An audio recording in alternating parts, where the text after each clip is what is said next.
particular. So I decided not to do AS level things. So you can ask me afterwards if you are interested in, because that's, to some degree, it's a very fascinating topic and very recent results that indicate how little we know about that world of the AS. What I try to sort of focus on is, and I will be a little bit brief here in terms of the first part, because I want to focus more on the measurement side, because I think you haven't sort of seen too much on the measurement side. And so I will go through quickly through the first piece and then hopefully get to the second piece. The first piece is basically a repeat of what you already discussed before. And again, if you have questions as I go along, please feel free to interrupt. This should be a little interactive. Let me first start. So you all know about Achilles, where the story comes from. So Achilles, when he was a baby, was foretold to die in battle when he grows up, and his mother got all scared. And there was one solution that she found out, and that is she had to dip his body into the water of the river Styx. Of course, she has to grab on somewhere, and she grabbed on the heel. And sure enough, over the course of the time, I mean, he became a very famous warrior. But at the end, he was killed in battle by a poisonous arrow that hit precisely his heel. So that's sort of the whole story about Achilles heel. And if you Google Achilles heel, I mean, you find Achilles heels for everything. So in particular, it's known to, has become known, deadly weakness in spite of overall strength. So that's little history where this comes from. And then, of course, so we are here at this point where in 2000, this story became very popular. The internet has an Achilles heel. And again, what is the Achilles heel of the internet? Very briefly, if this is sort of a cartoon of the internet in terms of these nodes are the routers. The red ones are the highly connected. The green ones are the less connected, and the blue and the gray ones are the least connected. You see that the red ones and the blue ones are sort of in the middle of the network. And so if you attack one of these red ones or nuke it, what happens is the worst thing that sort of happens to the internet, it partitions into segments. And if you think of the most valuable aspect of the internet is that it connects billions of people nowadays. Making it disconnect and partitioning it into separate pieces that cannot talk to one another is sort of the worst thing that you can do to the internet. And so this story became very popular in 2000 and from there on. And if you look into books, in various books, this is sold as a fact about the internet.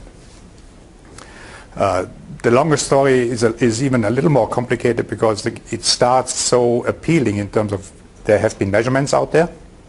People have analyzed these measurements and found that these measurements indicate that the internet has something which we talked about before in power law. And to me, the simple translation of what is power law is most nodes have degree 1 or 2.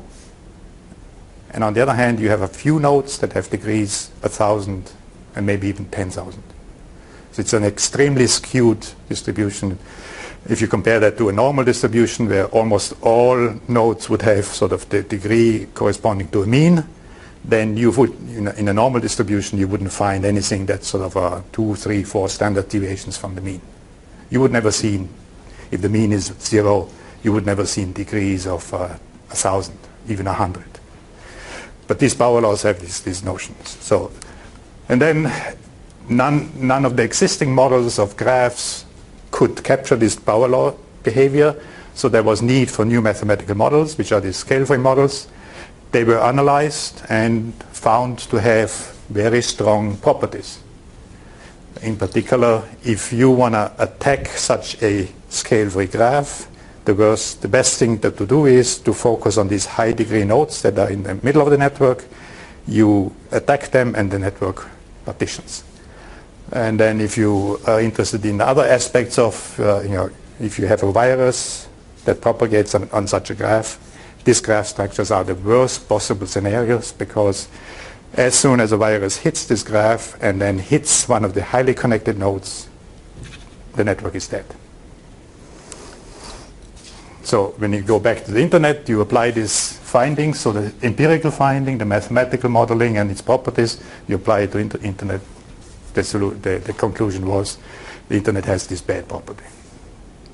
And so this created considerable excitement in various areas, but the networking people looked at it and said, this is sort of nonsense. Where are the issues and where are the problems?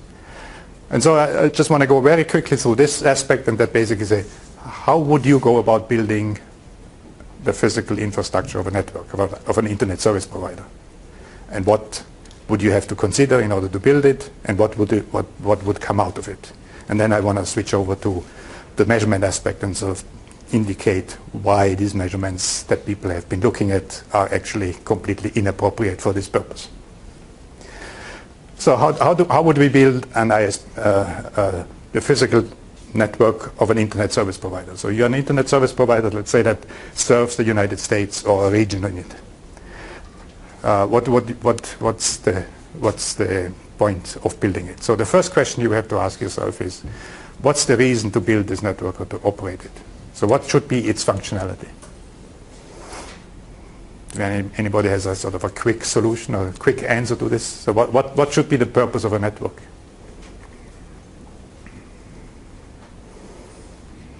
So you have these end users there. All that you want to do is to connect the end users to the internet. Okay. So what kind of end users are out there? So if you plot sort of speed that the end user uses and the number of such end users that use a particular speed. So what we have is typically we have a few end users. These are these big enterprises, the huge customers that need very high speed, up to maybe 40 gigabits per second connectivity to the internet. Then you have medium-sized customers that you want to serve in your area. Maybe 100 megabits per second is a little bit low, but that's maybe one limit. But then you have all these end users that you have. So you yourself at home, you want to be connected. You want to be served by that, or this ISP wants to serve you. And so there you have, I mean, we don't do anymore this stuff here, the dial-ups, but you still have customers that want dial-ups. But you get to end broadband, cable, DSL speeds, and so you have all these kind of customers out there that have these varieties of different bandwidth demands, and you want to serve them. And as I said, a few of them you will have this will require the high demand, the high bandwidth, and many of them will require the low bandwidth. And so you want to serve the spectrum of end users. And now the question is really an economic question. Where do you get most of the money? And it's a trade-off. So the high-end customers will pay a lot to get connected because they need a big pipe. The middle ones are medium-sized, and then you have the little guys, ourselves, they will pay $30. But you have many of them. So as an ISP, you have to serve this clientele, and you know what you get from them in terms of money. And you know how many of them are in that region that you want to serve. So the question is then really, how do you want to build a network that does this job well? Because you want to make profit, ideally. So that's one aspect, that an ISP sits there and says, this is what I want to do, and this is what I'm faced with in terms of who I want to serve. Then the next thing is, I need to build this network using physical hardware. These are the routers. So anybody have seen a router? I thought I bring with me an interface card, but it's too heavy, so I didn't bring it with me. So I have some pictures. So most of you have seen a router, and you have seen this one. This is the wireless router. This is not what we are talking about. What we are talking about is these kind of things, which so these are maybe this high, all the way from this height, room sized. And if you look carefully, these guys have lots of interface cards here so this is a typical piece for dial-up customers. So there are like probably 1,000 dial-up customers that you can plug in here. And then as you go to the bigger pieces, it's not for dial-up customers, but for high-speed customers. This has been the piece that has been sitting there for the last couple of years, very, quite expensive, about, almost $1 million if you buy it fully loaded. And this is the latest piece that Cisco offers, and this is, if you buy it fully loaded, it's probably between $5 and $10 million. So, but this is total capacity here is about 300 terabits per second. So this is a huge capacity that, and this is like 2 terabits, and then here are gigabits per second. So here, this is what you are faced with if you try to go out and build a network in terms of the hardware. You go to Cisco, Juniper, whatever, and they will give you all this, equipment. And what you see is that they have different equipment for different purposes.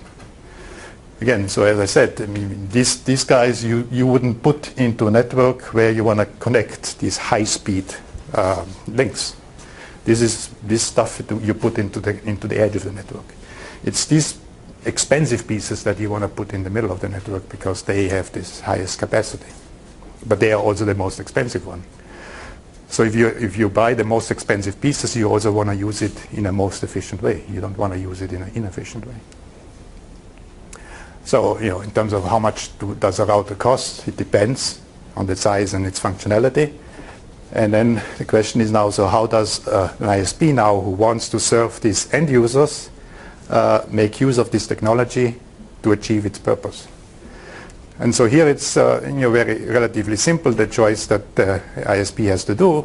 But one thing to keep in mind is that these things change over years. So in 2000, the most expensive router you could buy was a couple of 100 megabits per second in terms of total capacity. And you could sort of connect maybe 10 high-speed connections there. In 2005, this moved up in terms of total capacity and also in terms of how many interface cards you could populate. And today we are up there. But the picture is always the same. It just moves up in terms of the technology advances. And as I said, today the most expensive piece of equipment that Cisco or the other router vendors sell you give you capacities of a couple of hundreds of terabytes per second. But still, even with that equipment, you can maybe connect a couple of tens of very high-speed links, or you can go to higher degrees, but then you take a hit in performance, but you can connect sort of lower speed links with that expensive equipment. But the network, the ISP certainly wouldn't do that, because then you use this very expensive equipment in a not very efficient way. Okay. So if you now look at what the whole service offering of a vendor like Cisco does, if you have particular technology up there on top, that's very expensive. That's the core technology. Then you always have old pieces of equipment sitting in a network. And then on the right-hand side, you have this cheap equipment that lets you connect all these little customers that don't require much bandwidth. Okay. But that's the only technology where you can get degrees up to a couple of thousand. And that's just by the technology dictates that it has to sit at the edge of the network where you bring all these little customers together. Oh, yes. Okay, so then, how does an ISP deploy these routers? The idea is to put this cheap equipment at the edge and bring the traffic from the edge to the core, and then use in the core this expensive equipment because you have all this traffic to deal with. So then if you have that picture, then you very quickly end up with a design principle for designing a physical network for an ISP that's very simplistically viewed as a constraint optimization problem. If you only have one router, you have to keep the router within this technology feasible region in terms of you cannot have more capacity or higher degree. What you don't know about is exactly this demand that these various users provide. So you have to put in some model, and if you have a particular knowledge about these end user demands that your customers or your likely customers will put on the network, you will put that in your model. And then what your goal is really to build this network using this technology and this demand in such a way that you can push as much traffic through that network as possible. because that sort of relates to you want to make profit when you build this network. So now you have this formulation of a network design problem as a, and you view this problem now really as a technological, social in terms of the traffic, and then economical problem, and it's not very complicated. And in this whole process, this notion of power law doesn't even come up, because technology and economics are the only drivers to build this network. So if you have this constraint optimization problem, you don't even have to go for the optimal solution. You just go for a heuristic solution, and the heuristic very simply tells you, put this expensive equipment in the core. That gives you immediately a mesh of low degree nodes but very high capacity nodes, and then put the cheap equipment that lets you connect lots and lots of low bandwidth customers at the edge. And that's exactly how people build a network. So if you look at one example of a network that everybody here could have access to if they want to, well, okay, so here is just an outcome of such a design. Here is Internet 2, Abilene or Internet 2. So this is an education research network in the US. You can go to the website and they tell you everything about that network. So it has about 11 or 12 nodes, backbone nodes, and that's being fed by all the customers of these networks. You look at this network and it is essentially not very different from what we just designed. And again, power laws don't even come up in this context. Okay, so this is how you would design a network. You have technology, you have economic constraint. These are the two pieces that dictate everything. And in particular, what you don't do is, if you have two routers, you do not toss a coin to decide whether you connect the two routers. This is driven by economics, not by randomness. So let me switch now to, now you have a network. Now you are asked as a researcher or as a student or whatever, go and map this network. So it's a network of AT&T. You don't know the physical infrastructure. How do you go about figuring out what is that physical infrastructure of AT&T's network? So if you go back to this one, this network is out there. I told you this is sort of unusual because you can go to the websites of Internet 2 and they tell you the connectivity. They tell you this physical infrastructure. In general, networks or ISPs don't do that. But so suppose now they don't tell you, and you are given the task of mapping that network as I show it to you in terms of give me these orange nodes and links that make up this network. How would you go about doing that? So anybody has heard about traceroute? Is that some tool that's familiar or not? Anybody use traceroute? Nobody use traceroute, okay. So traceroute is a tool that you can use on your laptop. If you're connected to the Princeton network, you can execute something that says traceroute to a particular destination, and what traceroute gives you is the intermediate routers. So here's a little, so this is what traceroute is. Note this one, the reported IP addresses are not the router's IP addresses, but the routers of the interfaces. So I showed you these routers, and they have lots of interface cards. Each one of these interface cards have an IP address. This is what the traceroute gives you. So if I do a little, what I did here is, so I did traceroute from my machine in Florham Park to Princeton. This is a typical traceroute probe that if you run it, you get. So if you do it from Princeton to whatever, you would see something similar here and then whatever at the edge. But this one is basically telling you my traceroute probe that I ran from Florham Park to Princeton went through AT&T's network and hit a bunch of different routers along the way. Here it ends up in New York and then goes to Washington, D.C., and then comes back to Virginia somewhere, and then it hits this network.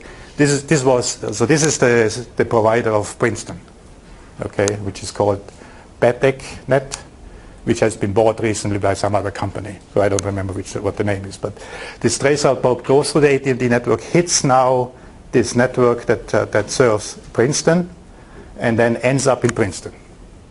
So now this is a traceroute probe that gives you the IP addresses of each one of the interface cards of the routers through which this probe went from Florham Park to Princeton. So now if you would imagine the experiment that you have like 30 people here, suppose you live in all different places around the US, and now you do trace routes from one to another. And you try to map a particular network like AT&T's network or Internet 2. So this would be something like this, and the idea is basically if you have enough machines at the edge, and if you do enough cross trace routes, you would basically be able to recover the infrastructure of this network, because you would ultimately a probe will get through every router one way or the other. That's the idea. And so people have been doing these measurements for many, many years, more than 20 years, and there are hundreds of millions of such traceroute probes that people use, and this finding of the internet being having power law is based on these traceroute probes. Now the big question, can we trust traceroute?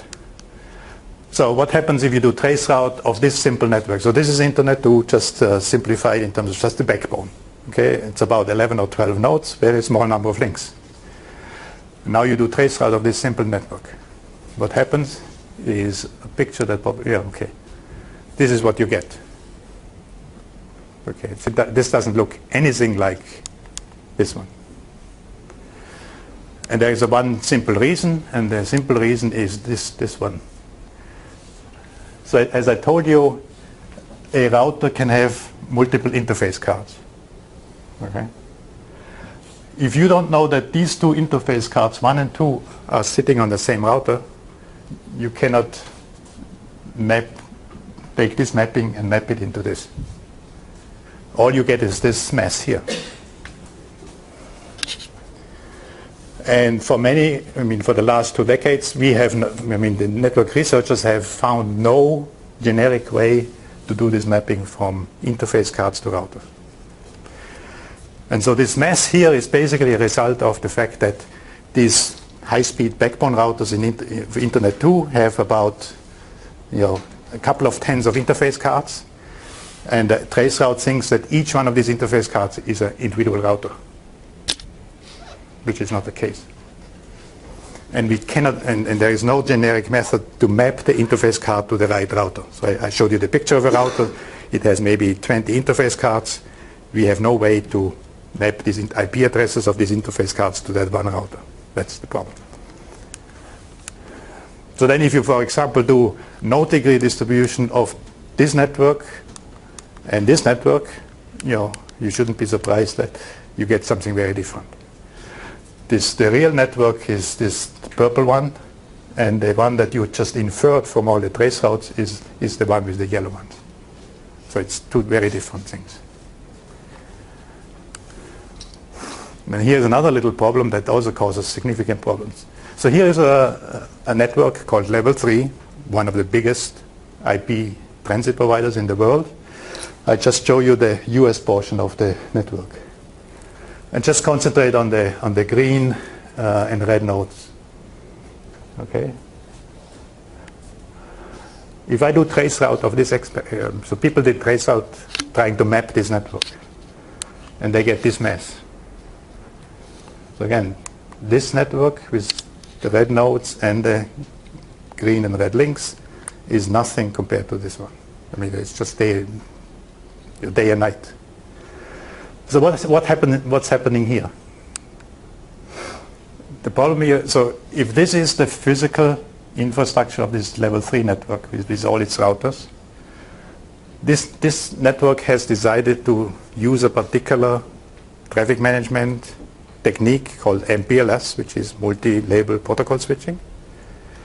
And that basically says that if a traceroute packet, for example, hits this router, you will only see that packet again when it comes out of the network and leaves the network. and you will see nothing, you won't get any information about the inside of this network. Okay? So if you go back here, so what you see is any traceroute packet that came to level 3 in Florida, in one hop ends up in all the other ones. And you don't see anything in the middle. Okay? So it's like a fully meshed network that is only a result of the appearance of the presence of a particular protocol that runs on that network. It has nothing, this traceroute picture says nothing about the physical infrastructure of the network itself. So we have 3 pieces that, if you put them together, tells you that these measurements are completely inappropriate for using and mapping a network. So the first one is, it's a technique that hasn't been designed to map a network. It has been designed for other purposes.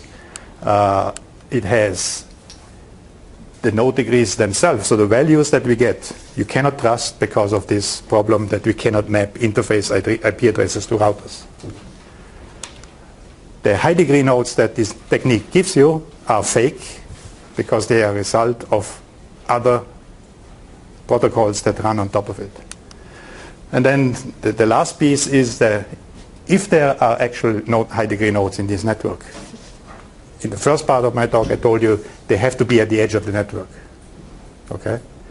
But if you do traceroute experiments, you will never be able to get to those end nodes because you won't have enough machines in that area. I mean, you would have to be unbelievably lucky to be able to have a high degree nodes at the edge of the network and that you have hundreds of machines in that particular part of the network from which you can do trace routing. And none of these experiments that people did have that. So if there are high degree nodes, this technique doesn't show it. The high degree nodes that the technique gives you are fake. So this is the problem with the measurements. And then if you go back and close the loop here, what would be if we could trust this data? Well, then we go through this spiel that says, okay, then you have this power laws, so you produce a model, the model has certain features, and now, if you have these features, you compare them and you see that for one and the same power law, let's say this is a power law, you get 2 very different networks. The left-hand side is the one that we designed. The right-hand side is where you throw coins in the preferential attachment way. And then if you compare these 2 models with respect to any kind of properties that you're interested in, then you find that these networks are completely different. So they are drastically different. Okay. And so let me get back, so finish up with one question here. So in terms of performance, Mang already showed you, the network that we designed has high performance because we designed it that way. Okay. These random networks, of course, have low performance, and these bottlenecks are obvious when you look at them.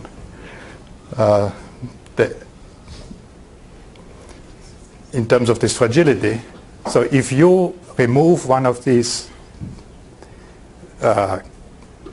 routers in the core of the network, not much is happening because there is redundancy built in. If you remove one of these high degree nodes at the edge, the only thing that happens is that the users that connect to that edge are affected. Everything else is fine. So that's no problem. Now, so this is not the Achilles heel of the internet, that you remove a high degree node. Absolutely no problem. What is the real Achilles heel of the internet, if it has one? So the real Achilles heel is really you hijack the network. And the way you basically think about it in terms of biology, immune system. It's exactly the same thing. So what's the amazing thing that cancer is doing? It uses the body's immune system for its own purpose. Or it misuses it, but it uses it. The hijacking is exactly the same thing. If you hijack the network, you make use of the network in terms of the connectivity that it provides you with, but you make use of it for your own malicious purpose. So you want to tweak a particular protocol, routing protocol, for example, in such a way that traffic cannot go from one place to another. That's, you tweak the protocol, but you make use of the very infrastructure that you want to actually attack. And that's the biggest Achilles heel of the internet. So it has nothing to do with physically attacking a piece of equipment in the network. That's nonsense. The big problem is really this protocol dependence. Okay, finally, the last 3 points. So even if we could trust the data, so there is this aspect of, for one and the same node degree distribution, you can have many different networks which drastically differ properties. Some are clearly wrong, some are more or less correct. And then the final piece is really, what I showed you is an idea here that when it comes to technological network modeling should not be data fitting. So here is a node degree distribution, and then you try to find a model that fits that node degree. But it should be an exercise in what we call reverse engineering. So here's a network out there that does something. You are asking the question, what is this network? What is its functionality? And that's the first question. And from there on, you end up with the first thing that I showed you. If the functionality is to serve a certain user base, then it's an economic problem and a technology problem, and that dictates how you design the network. All right. So I don't talk about AS level topology because that's not anymore part of it, but as I said, that's sort of a very different aspect of internet connectivity, but it has the same two key pieces in terms of the measurements that have been used are completely unreliable and inappropriate. And then the opposite side, if you ask the functionality of this AS level network, it's an economic issue, and you have to think of it in terms of economics and not in terms of power law or anything else.